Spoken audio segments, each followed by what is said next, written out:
How are you guys doing today? Pretty good. How are you? I'm doing excellent. I want to start this interview off by saying sincerely how much I loved the show. This is one of these thrills for me, having you guys come in studio. I just want to say thank you. It's really, really cool. And we're out. That's all I got. So I watched the doc last night, and as a fan of the show, I learned so much that I didn't know, and it was just so cool. And I wanted to know talk a little bit about the genesis of the doc and how this whole thing came together and how it took shape. Back in 2012, and I was at the convention in Las Vegas. I hadn't been to a convention in 13 years, and I had gone to see Avery Brooks, because unlike these people who I'd seen over the years, I hadn't seen or heard of Avery for a long time. So I wanted to see Avery, and that's why I went. We had a great reunion. I was in a terrific mood. I was standing, on the floor of the convention, and Dave Zappone, co-director of this doc, came up to me and said, I'm thinking of doing a Deep Space Nine documentary, and Bill Shatner isn't going to do it because he just did 3 documentaries on Star Trek back to back to back. He's not going to want to do another one. How would you, Ira Behr, like to be Bill Shatner and interview all the actors? And I thought I was in a good mood. I felt a real kinship again with the show. And without thinking, I said yes. And then I said, what's it going to be about? And what's the point of view? And he said, don't worry, we'll find it as we go along. And we did find it. He didn't tell me it would take 4 years just to find what the hell the doc was about. But that's how it came about. Well, one of the things is that this was another one of those successful Indiegogo campaigns that the fans really chipped in to make this thing happen. And that sort of adds a little bit to A, it's fan, it's really for fans, but B, you guys do some cool stuff in the doc in terms of showing DS9 in HD, and especially talking about what could happen in a season 8. Could you sort of talk about those aspects of the doc? Well, I think it's to Ira's credit that he always had the fans in mind. And I think, and every time I got a phone call from him, he said, listen, we got to do a little bit more for the fans because they're throwing more money in the bucket here. So you have to remember, when we did the Indiegogo campaign, we'd been doing the doc for a number of years already. It was originally a 1-hour documentary. That was it. I thought, an hour, how tough could that be, right? An hour, we could do that quickly. Interview the family, and we're done. And even when we did the writer's room, that was 2015. That was 2 years before the Indiegogo campaign. So we did the writer's room when I still thought it was going to be an hour doc. So how we were going to fit it all in, don't ask me. I wasn't thinking that far ahead. I didn't know what the hell I was doing, to be honest. And then Dave came to me in 2017. He had gone off to do the Spock doc, and I hadn't been in contact with these guys for a while. I was off in Scotland doing Outlander. And he said, listen, we have to finish off the doc. We need some music, a score, have to hire a composer. We have to do some animation. We're going to ask for $150,000. I said, can we make that? Will the fans pay that? He said, well, I think so. I said, don't tell me you think so. I don't want to ask and then not get. It's going to make me feel horrible. He goes, "Oh, we have 30 days. We should do it. We should make it in 30 days." I said, "Okay, Dave, but you better not be mistaken." And then in 24 hours, we made 29 hours. We made 150, I think. Well, I think something that the Indiegogo campaign did that we weren't expecting was it changed the framing of the documentary. We had gone into it thinking, well, it's going to be an hour film. It's going to be stuff we've already filmed. But we had no idea that the fans would be so adamant for something more than that. And we kind of thought, well, it's a cult following. It's a small group of fans. They're underground. They don't really follow the show anymore. And we were blown away that there were 10,000 people in a very short amount of time that we barely publicized the campaign, but they came out and they said, no, we absolutely want to see this. We want to make sure you get through not just your first funding goal, but we want to see Deep Space Nine in HD. We want to see Deep Space Nine animated. We want to see everybody back together. So that forced us to not just sort of settle for what we had been talking about already, but actually make it into a feature-length film and do about 50 new interviews. And that campaign allowed us to do that and do everything that we wanted to do with the film. One of the things I want to touch on, and I have a lot of questions about the show, I swear, we're going to get there. But one of the things that I absolutely loved about the documentary was thinking about what could be the season 8.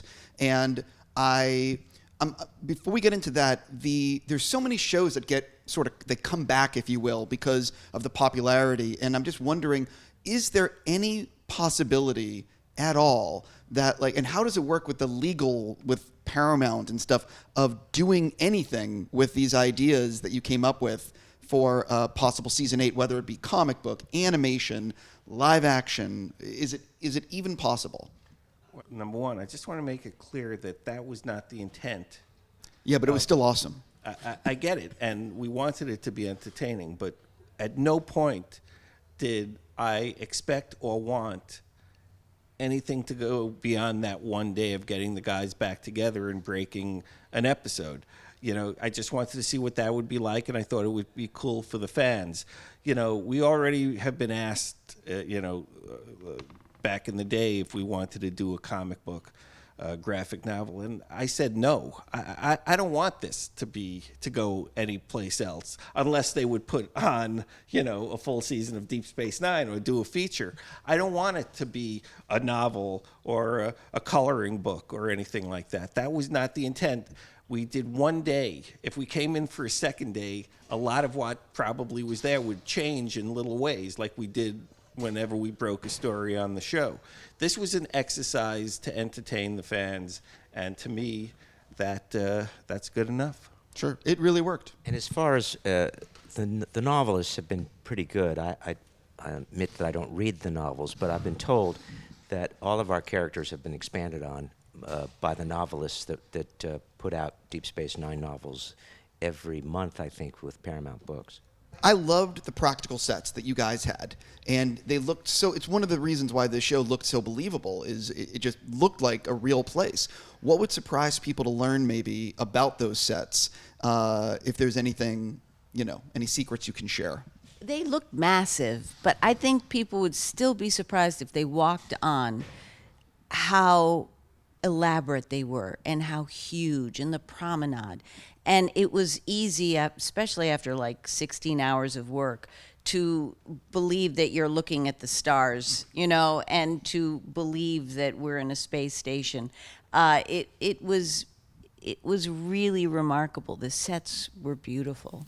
I had worked on Deep Space Nine and other shows, as we all have, and when you go on those sets, the regular sets are divided into little beehive comb things.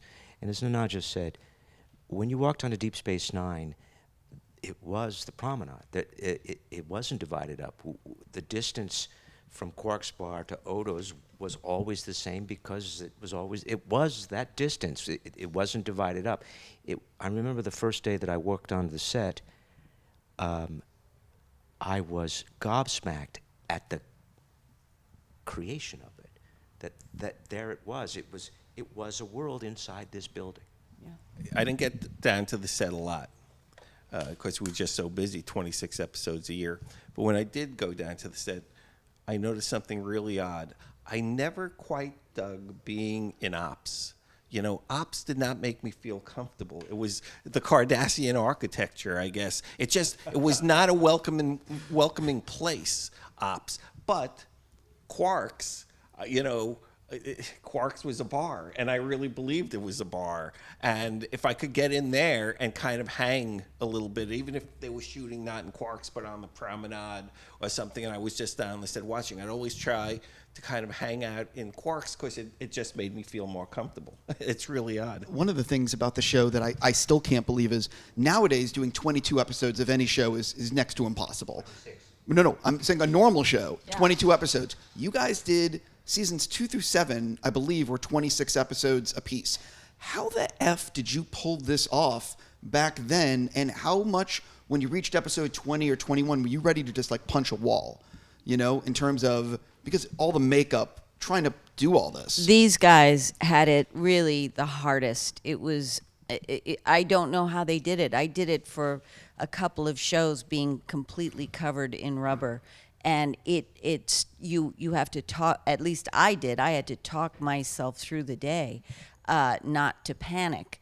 I don't know how you did 7 years. I Well, really don't. mine was easier than Armin's because Armin did all the episodes. I just came in and did my occasional turn as Garrick and then left for a few weeks, and my skin would have time to heal. We did it because we were professionals, and we were expected to do it. And as Bobby once said to me, we expect you to do miracles. But the miracle is not the people on the set. And I don't need to kiss up to you anymore, so I'm not doing it for that reason. But that they created 26 different episodes a year out of whole cloth, out of the thin air. That is amazing. That is amazing that they could come up with as creative a scripts as they did continually and never, to my mind, rehashed anything really. With all due respect to the shows that followed us, I sometimes would turn to my wife when watching one of the other shows and say, I think I did this episode.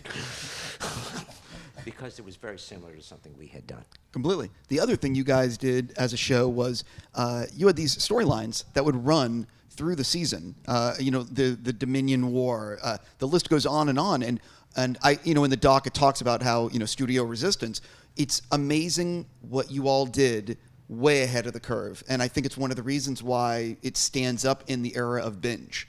That when people come in, because you were many years ahead of the curve. So can you talk a little bit about coming up with those overarching storylines and the resistance maybe you got from executives?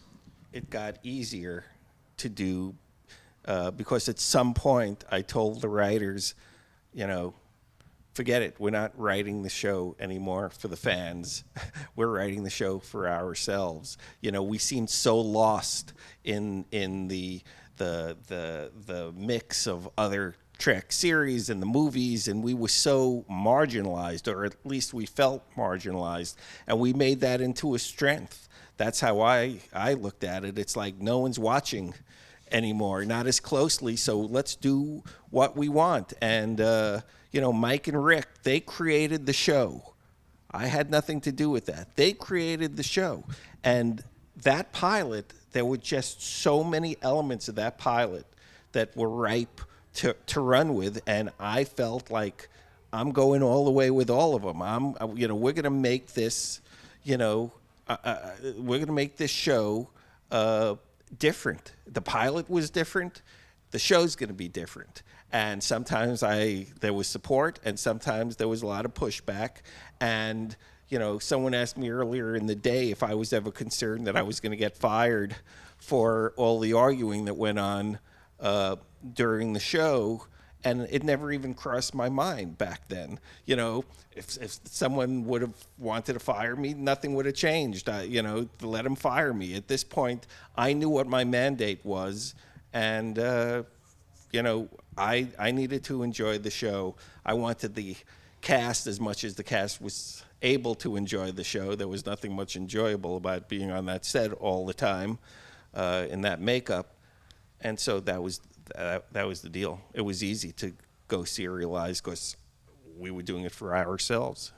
I don't know. I don't remember what the ratings were back then, but how was it each year scared shitless about getting renewed, or did you feel like it was when, you know what I mean? And how was it through the whole show? I remember having this debate with Renee all the time. Renee came from series TV, and he was concerned about ratings. But we understand we were the second in an experiment about syndication. So ratings wasn't all that important, at least to me. Maybe it was to you, maybe it was to the rest of you, but not to me.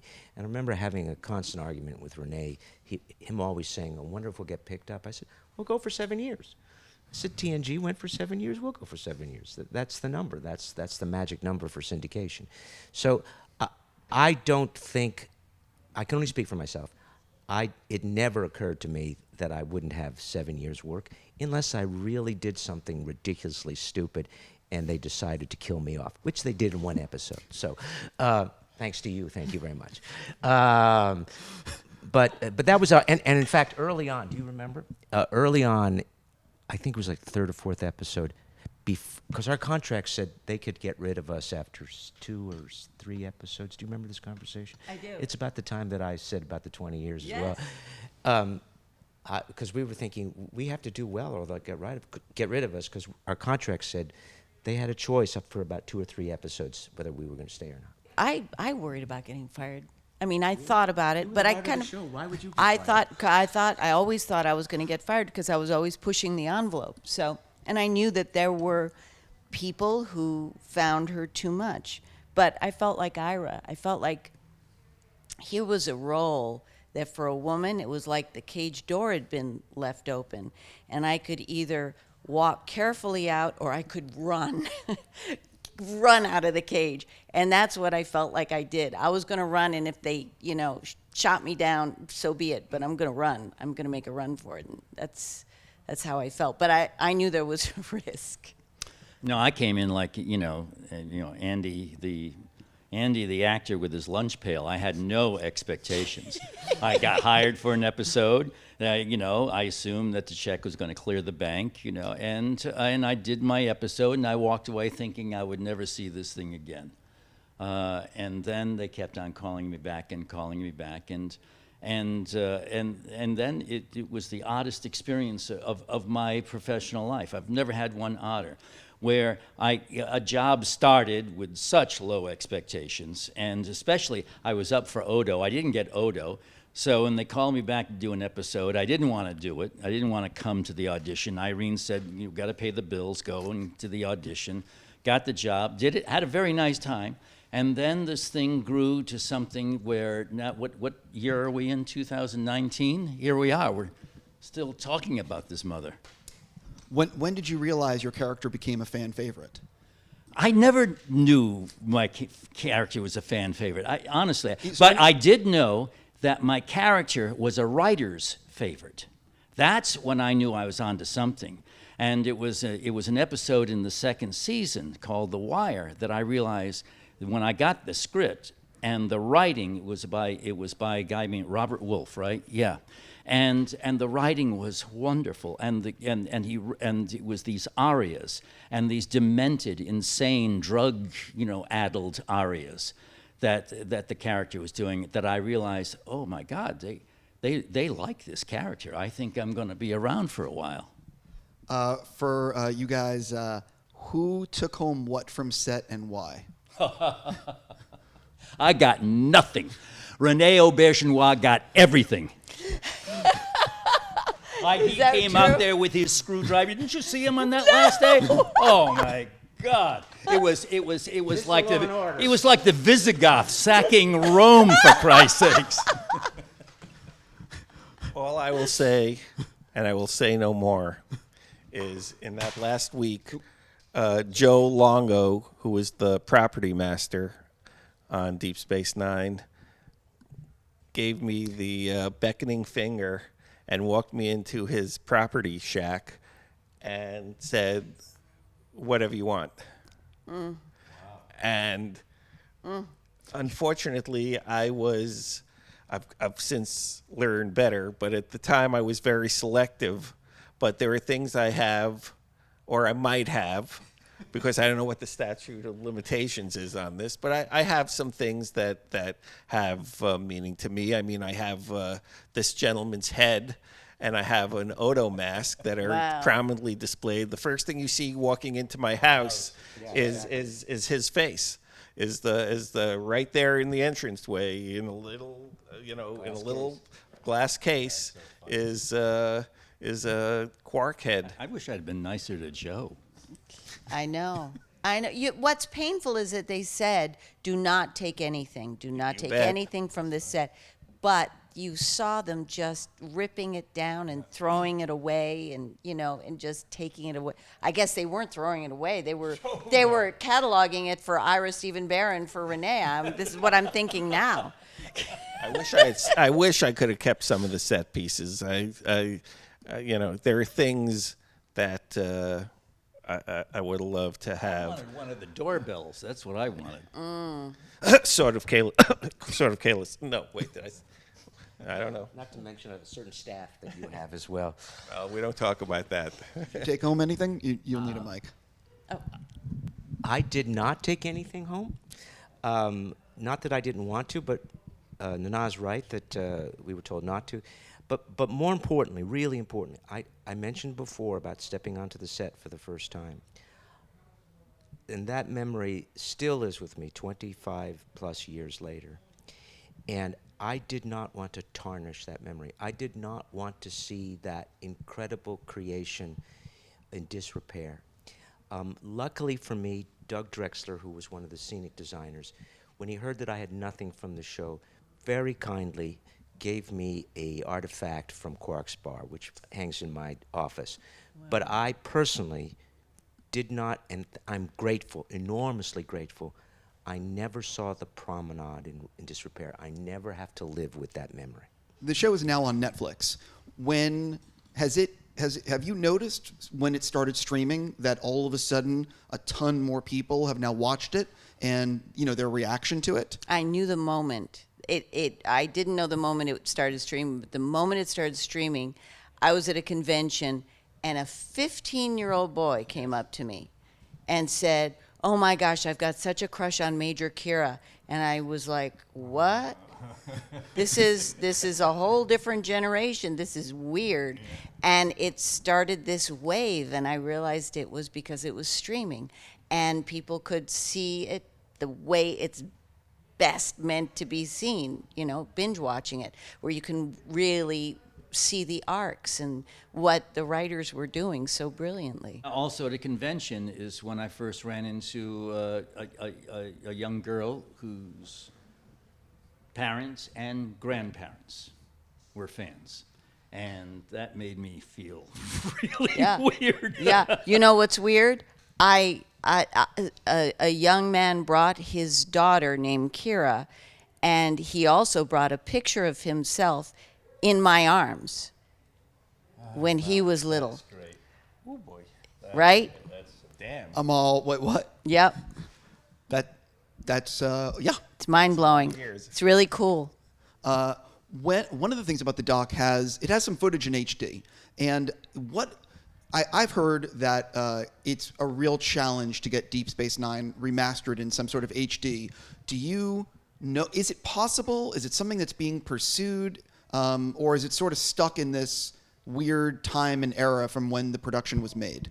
Well, we can say it's definitely possible. We remastered about 22 minutes for the film, and it's a very time-intensive and expensive process. And because of the time and expense it took CBS to do The Next Generation, Deep Space Nine has kind of always been not as possible as that. A lot of the effects were done in CGI. They would have to be completely redone. So it's an additional cost from what they've gone through in the past. And I think it's an expense that they are not yet ready to make. The leap for the whole series, but I think when people start seeing the footage and see how it modernizes Deep Space Nine, how it brings it to, you could be watching something that is airing on TV nowadays. We talked about the sets before. Seeing this stuff, the low lighting but very dramatic and specific lighting they were using, which was different, frankly, very different at the time, I think, than TNG or Voyager or one of the other shows on a brightly lit ship. I think when people see that, they are going to change their minds, and hopefully, the powers that be will consider that, and we'll take a look again at it. A moment that will stand out in my mind from the many years we were working on this doc was walking into the post house and seeing Jonathan West, who's the DP, the DS9 DP for the last 5 seasons, and they were doing color correction on the HD. And he was looking up at a monitor. I don't remember. It was actually one of these two guys. It was either, I don't know if it was Andy or it was... It was someone with makeup. It was Andy or it was Armin. I can't remember now who it was. And he was literally looking like this. He was like a little kid in a candy store. He was so happy. And what he said, his exact words were, I always knew it could look like this. I always knew when we were filming it, I knew how good it would look. And we never achieved that. You know, they never did that on the DVDs. But finally, I'm seeing what this show could look like. And he was so happy. It was such a beautiful moment. And, you know, the HD is definitely an eye-opener. That being said, it's easy to spend other people's money. And, you know, I don't have to, you know, I'm not responsible to CBS Digital or CBS anything. And there's definitely people within that organization who would love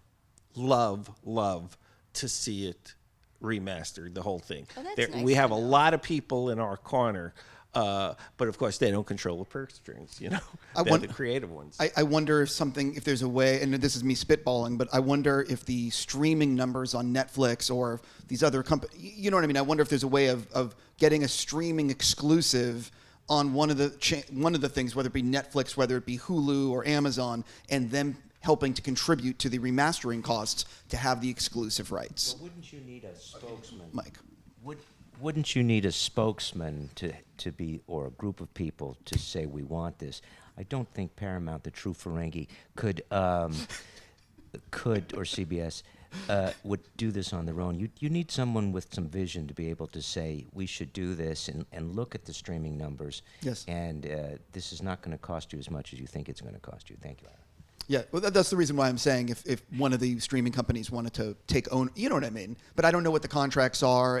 But listen, everyone's looking for content and reasons to tune in. I'm curious. So there were 26 episodes in a season. How often did the storyline of the entire season? How often did it? I would imagine day one, you guys are figuring out the arc, or figuring out where it's all going to go. How often did it change along the way in any sort of dramatic ways? And for the actors, I'm curious if there was a lot of collaboration with any of the writers, or if it was always, here's the script. It was pretty much always, here's the script. But, for me, I mean, because of the writing, I only one time did I ever, question things. And that was a scene with Armin. And it was Armin's fault. He was the instigator. Yes. Yes, I was an instigator. We'll talk about that later. Well, I have a question. Well, we can also open that door. But please go on. I had a part two for you. I agree with Andy. We, the best words or letters that we could hear on this set was from Judy Brown, our script coordinator, who, when we finished a scene or a sequence of scenes or a shot, we would all turn to Judy and wait for these words. And if she said, DLP, lovey, then we knew we could move on. DLP means dead letter perfect. That means we had said it exactly the way the writers wanted us to say it. Because if we didn't do it that way, for the most part, it meant another take. Mm-hmm. All I'll say is this. Every season, I would come in. The writers only had 2 weeks off a year. Towards the end, the last 3 seasons, they rebelled, and I gave them 3 weeks off. So I would come in. I would know, kind of in the broadest way possible, the shape of the series, the shape of the season.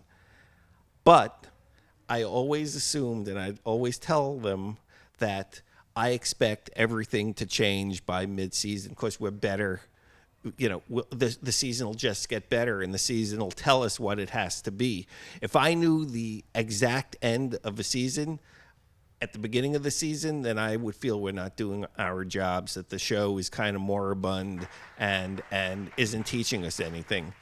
They agree. The people in the other room were watching, and they agree. But certainly characters like Garrick and Damar, when those actors and those characters came in onto the scene, I'm sure you didn't know where they were going to go when you created them.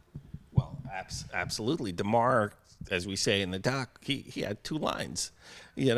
I just happened to know Casey from other things, and I knew he was a good actor, and I said, and plus we needed someone. We were so Cardassian dependent on Mark Limo, and I wanted to give him someone to play off of who was Cardassian as opposed to, he had Jeff, but that wasn't really, enough. So that just worked out. Garrick, I always say Garrick is the only character, and obviously, yes, with The Wire and other things, he deepened. There's no doubt about that. But Garrick kind of came out of Pete Fields fully formed, in that we knew that he was a man we were never going to know, that he was. Well, no, but that we knew with that character. He was the closest of someone who kind of was nailed almost immediately from our point of view. He was a perfect starting out point of the recurring characters. Others, it took some time to see exactly what they can do and how much we needed them. But Garrick definitely was an exception. One of the things I found fascinating in the doc was learning that you would have people over on the weekends to rehearse and go over things. And I wanted to know, when did that first get started? And it's so unusual. Talk a little bit about what would happen at those rehearsals. That did happen, and it's a great tribute to the other actors, Andy, Renee, Max, even Wally Shawn. Would give up their weekends to come over to my house. I think they just came to visit my wife, basically. But they would give up their weekends, or at least one day of the weekend, to come to my house to rehearse lines, talk about specifics, to discuss what the arc of the scene was, what were the intentions of the scene. And most actors would grumble at the fact that they're being asked to rehearse without being paid. None of these people ever did that, and it's a great credit to them. It was the spirit of the show that all of the actors and the writers created, of wanting to do the very best work possible. And out of that spirit of wanting to do the very best work possible, they gave up days of their weekends many times, dozens of times, to come to the house and rehearse. It has a little bit to do with what Nana said.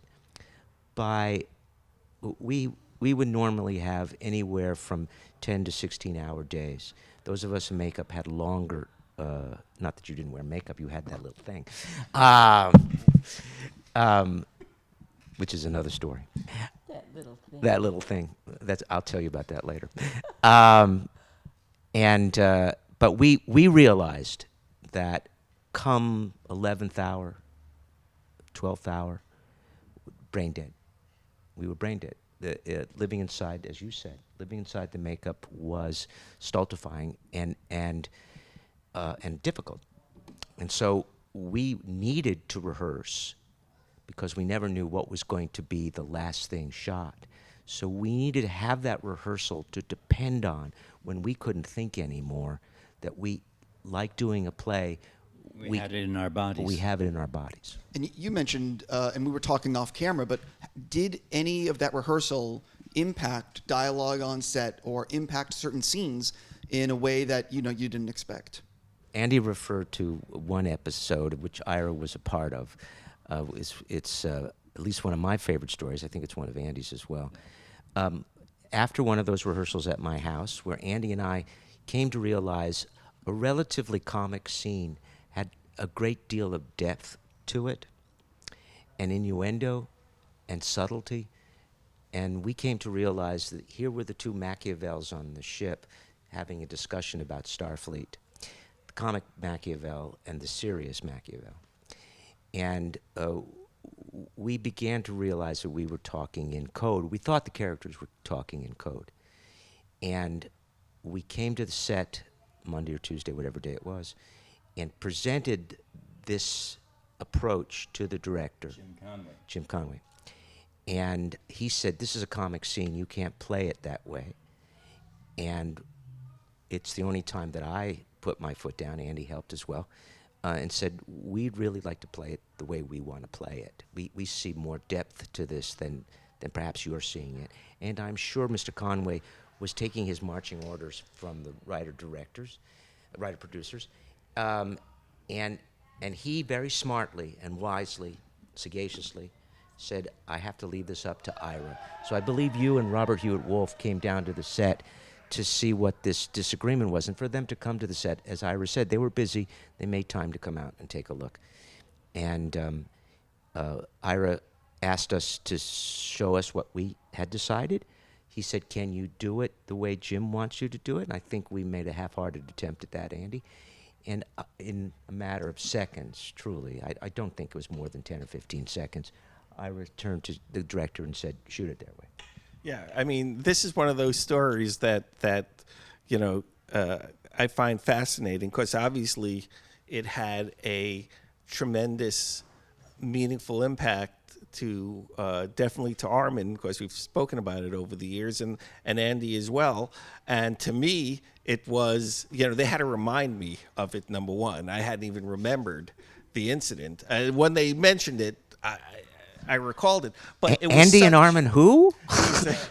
it was such a no-brainer. And I pretty much know what Jim was dealing with, because I would have the meetings with the directors, the tone meetings, and a lot of the times I would talk about the scenes with the Ferengi, and I would try to get this character humor out of them. And a lot of the directors had not a lot of comic experience. We didn't have, with the exception of Renee, I'm hard-pressed to think of a director who had a lot of comedy chops in his resume, which was always frustrating to me. So I always gave that speech, and I think Jim took it extremely seriously because he wanted it, you know, it wasn't about the words. The words were the same. It was all about intent and intention, right? And so when I saw the difference, I mean, it was night and day. I mean, it wasn't, you know, there's still a lot of humor in the scene. It's just very subtle, but it was just like, you know, it's the same thing with Nana. Nana will talk to me about something that happened that she felt was like such a big to-do, you know, that, you know, I was called to the set to talk to her about it, and it seemed so minor compared to like the fights I was having with other people, you know, not actors. Paramount. Yeah. So it just seemed like, you know, these are little bumps along the way, and we'll just straighten it out, and it'll all be fine.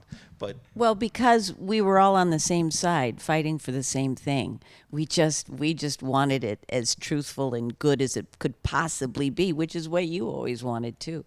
So it was a collaborative. They were collaborative arguments. I always felt like they were collaborative arguments with you. yeah, except you did say, you know, here's something you're not asking, but this is my Bitterness favorite. is about to come out. Here comes the bitterness. What was, I should have said this, other people asked this, and I forgot this. What's the most surprising thing that came out of this documentary? What blew my mind, the one thing that blew my mind more than any other, it was during a discussion we had back in 2015, right, in Vegas, when we had all of the main cast. I was interviewing them all at once, and this woman over here said, well, you know, when Ira came down to the set, it was like another suit coming down to the set. Isn't that awful? It's an awful phrase. And she meant it. I did. And it was like, I thought, I'm a suit? I was a suit? I thought we were all on the same, we were all a team together, whether we always agreed or didn't. That didn't mean makeup. Then you would not be a suit. that. No, but that a suit didn't mean you were on the other side to me. But it meant a certain kind of authority, for sure. That's right. For sure. You were an authority figure, Ira. Okay. Yeah. But it was a creative authority figure, I would hope. Yes. But that's not a suit. I know. You know, I know it's just words, but, you know, words are No, I actually, live by. I got to tell you something. I see both sides of this. You were the boss, and ultimately were making big decisions, but at the same time, you were so invested in the characters in the show that you felt like you were one of the team. Absolutely. I totally get it. Listen, I have like 79 more questions, and I'm effed. So, because I'm already being given the wrap-up signal, but I have to ask you one other thing real quick. I love the series finale, and I'm curious, when did that get figured out? And for each of you, talk a little bit about what your thoughts on the series finale and what it meant to you. When was it figured out, Ira? Do you want to deal with that?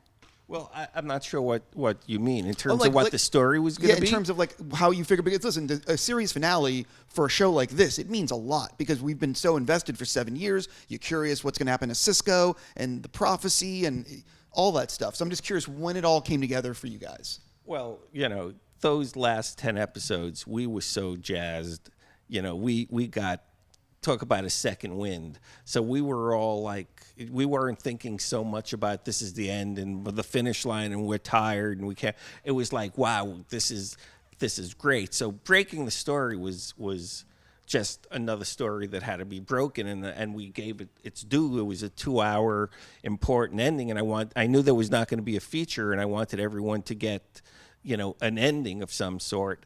The thing that drove me crazy was what was the last shot? Where do we? And for all year, I kept saying we have to end in Quark's bar with Quark. He's the bartender. He's the last. He's the continuation. No matter whether we're on the air or not, Quark is at that bar, and all through the season, that's what I said. But as we got to the ending, I was driving myself crazy. I said, is that because the thing with Cisco and not having the captain around, and I was going nuts. And my wife said, I'm taking you up to Santa Barbara for the weekend, and you're going to relax and stop thinking about this goddamn show, and you'll figure it out. I said, I don't know. And so we spent the weekend up in Santa Barbara. Nothing came to me. And I was driving home. I was on the 101 on the PCH driving back from Santa Barbara, and boom, right there, as I'm looking at the windshield, I see Kira and Jake standing out looking out the window. It's all about family. It's about the son looking for his father. It's about the son alone, but not alone, because it's still the family at Deep Space Nine. And it was like, and I said, honey, I just figured out the ending. And she said, well, it took you long enough. It took you weren't here all weekend. So that was an amazing final epiphany. Yep. The last episode is a tearjerker because it's the end of a wonderful, glorious time. But if I have to pinpoint one thing, because there were so many flashbacks of things that had happened in previous episodes, for me, the most memorable and the most moving part of it was watching Sirach grow up in the flashbacks. Because Ira's right, it was a family. At times dysfunctional, absolutely. But Tell me whose isn't. yes, exactly, whose isn't. But in each of our small ways, and Avery did more than all of us put together, but each of our small ways, we all helped bring Sirach up. And to watch him mature from that young boy that started in the first episode to that giant of a man at the end, it's not just the physical change, it was the maturity. And to this day, I am in awe of Sirach Lofton. But to watch him grow up on camera, that to me takes my breath away. For me, I mean, I was the happiest. I'd never been happier in terms of working situation that last season, and because of the storyline, which I was blown away about, and the transformation of the character of Garrick, really, and the space that I found at the end, and there's a playing space, there's a psychic space that, when good writing, connects and with at the right time, and you're able to expand yourself as a performer, as an actor, and it was throughout the entire series there was that space that constantly was growing for me. Which is one of the great things about doing a piece for 7 years. But that last storyline, which just, I sailed with that. I just opened my wings and just flew. I wept for 2 weeks. I couldn't stop crying. I even messed up shots because I just burst into tears. It was really, really hard. It was like being from a village, you know, from the time you're born, it felt like, and then being told you have to leave now. Just start walking. Don't know where you're going to live, but this isn't your home anymore. It felt like being turned out. It was so hard. I, again, have about 100 other questions, but you guys have to go do other things. I'm just going to say sincerely, again, how much I loved the show and how happy I am you guys all came in, and I recommend the doc to everyone. I mean, if you've never seen the show, but especially if you've seen the show. Thank you so much. Thank you, Thank Steve. you. Yes. Especially because there's such surprising things. Even us, when we saw the documentary for the first time, we were gobsmacked at what we didn't know. Completely.